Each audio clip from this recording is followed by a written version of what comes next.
Ya ayo telepon di ya Allah.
Jadi tiga ancaman tersebut yang sudah teman-teman kalian jawab yaitu berupa berita bohong atau hoax, terus tidak toleransi dengan teman, lalu baru korupsi. Nah, kita fokus pada hal yang lebih positif dan penting nih. Coba perhatikan layar di depan. Perhatikan ya yang di layar depan ini kan kemarin upaya menjaga keutuhan wilayah. Nah, contohnya nih sekarang contoh nyata upaya menjaga keutuhan negara kesatuan Republik Indonesia. Yang pertama, pembangunan infrastruktur di Papua seperti pembangunan jalan trans Papua untuk meningkatkan konektivitas dan perekonomian di wilayah tersebut. Yang kedua, program pengembangan pariwisata di Kepulauan Natuna, contohnya meningkatkan kesejahteraan masyarakat lokal dan memperkuat identitas nasional. Yang ketiga, pendidikan karakter di sekolah, mengintegrasikan nilai-nilai Pancasila dalam kurikulum pendidikan untuk membentuk generasi muda yang cinta tanah air. Yang keempat, sosialisasi nilai kebangsaan melalui seminar, diskusi, dan kegiatan kebudayaan untuk menumbuhkan rasa persatuan dan kesatuan. Nah, jadi ini tuh contoh nyata nih upaya menjaga keutuhan negara kesatuan Republik Indonesia dengan adanya pembangunan infrastruktur di Papua, program pengembangan pariwisata di Natuna, terus pendidikan karakter di sekolah, sosialisasi nilai kebangsaan melalui seminar, diskusi, dan juga kegiatan kebudayaan ini sudah terjun di negara ini. Terus diperan kita sebagai masyarakat untuk negara itu gimana sih menjaga keutuhan? Yang pertama nih, partisipasi dalam kegiatan kebangsaan.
tidak terlibat dalam kegiatan anarkis atau radikal, contohnya ya sering tawuran, sering ini balap-balapan akhirnya menyebabkan tawuran.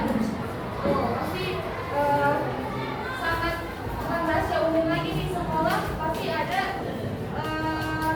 yang nakal sih yang mengikuti kegiatan seperti itu. Nah, jadi itulah contoh nyata, terus contoh nyata kita di negara kesatuan Republik Indonesia, peran pelajar kita menjaga kesatuan, peran masyarakat. Nah, itulah materi yang kita pelajari hari ini. Baik, kan ini sudah dibagi menjadi 4 kelompok yang dimana satu kelompoknya berjumlah 9 orang. Saya kan ngasih lembar LKK untuk kalian diskusikan dengan teman kalian ya.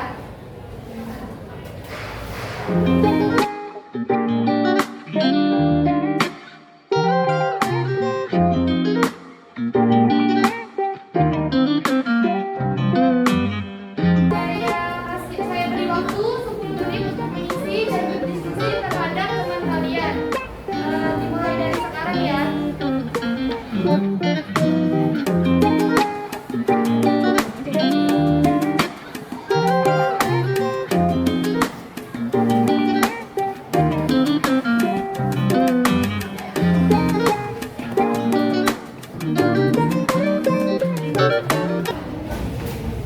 Kelompok ini udah dapat contoh ininya belum? Apa?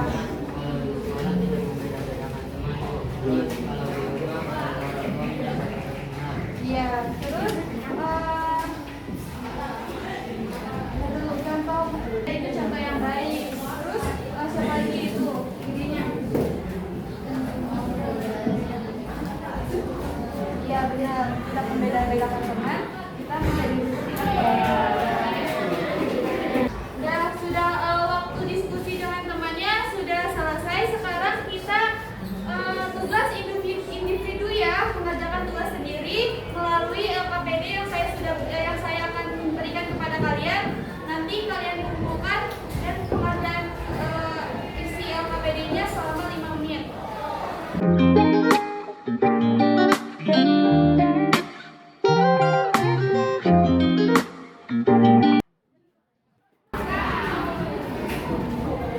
Jadi kamu udah menemukan komitmen kamu dalam kelas ini?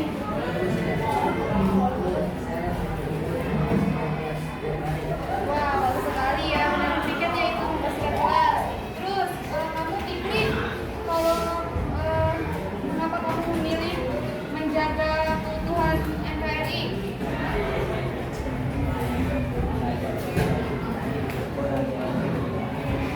Ya, pikiran yang luar biasa ya.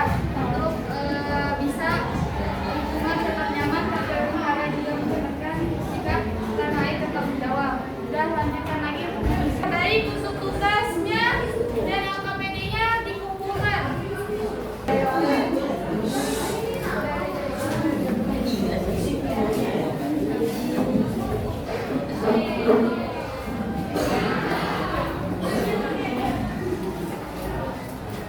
Anak-anak, hari ini kita sudah belajar ya tentang contoh-contoh nyata untuk upaya menjaga keutuhan NKRI, serta kalian bisa menuliskan komitmen kalian sendiri nih untuk melakukan atas perasaan kalian yang setelah merencanakan aksi nyata ini. Jadi kita menjaga keutuhan ini bukan tugas yang berat, tapi tugas mulia yang bisa kita mulai dari hal-hal kecil di sekitar kita, mulai dari saling menghargai teman, menjaga kebersihan, belajar dengan giat. Itu semua adalah bentuk nyata untuk menjaga keutuhan bangsa kita. Dan jangan lupa dengan komitmennya ya yang sudah kalian tulis tadi, lakukan dengan sungguh-sungguh. Untuk minggu depan kita akan membahas materi selanjutnya. Tetap semangat belajar, mari kita tutup